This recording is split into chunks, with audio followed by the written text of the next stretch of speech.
over half my life, this has been the most consistent sound that I can remember. The sound of a rumbling restaurant. I didn't always want to be a chef. Prior to this in high school, I was interested in becoming a game warden, working for the Department of Natural Resources. I've always been interested in cooking, camping or Sunday breakfast for mom. I'd always spearhead the cooking and loved it. During high school, I did a lot of environmental competitions, envirothons, things of that sort. And I would see these people, and there wasn't a lot of inspiration for me. I liked what they were doing, but they didn't seem very excited about it. Simultaneously, 16 years old or so, you get your car, get that first part-time job. Restaurants normally the easiest way to get into it. Started bussing tables. Simultaneously, I started watching a show called Great Chefs of the World. I go, wow, this is awesome. Here's an industry where nobody knows everything. These people are getting to travel all over these great places, entertain people, and make them happy.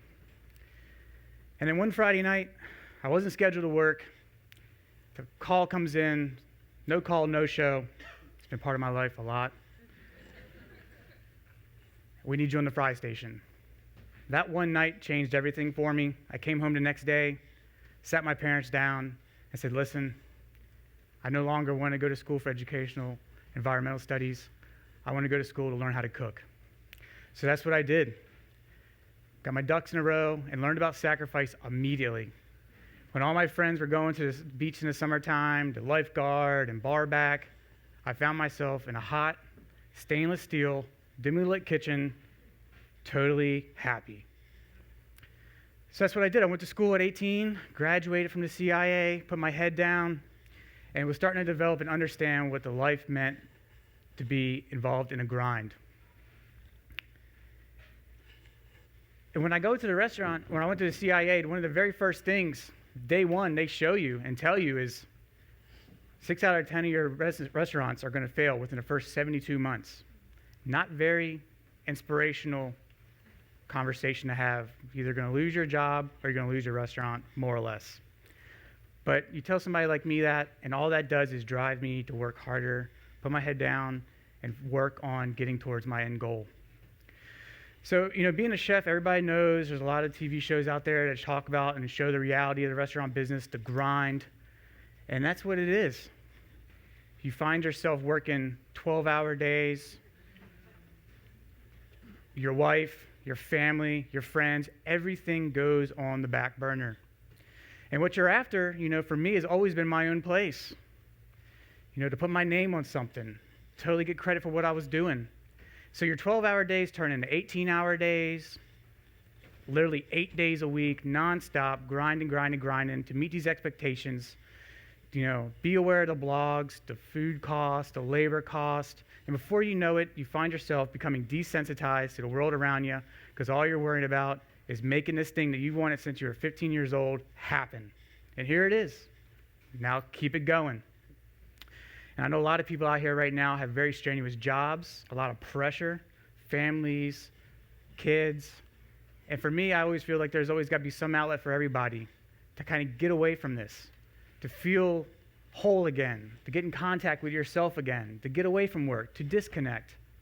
And for me, it's always been hunting. Ever since I was a young man, I've always been attracted to the outdoors. I got my first gun when I was 11 years old. I don't come from a family of hunters or outdoorsmen. It was something I got introduced by a family friend. My parents respected that I had developed a passion probably before I even realized what a passion was. And it was the idea of being outside all the time, being connected, being one with nature that was just so appealing to me. Kids love playing in the woods, and for me, I had a purpose to be in the woods.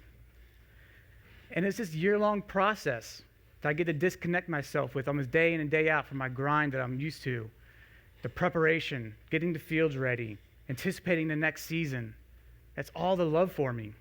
This feeling of being totally connected in anticipation of seasons really go hand in hand with being a chef.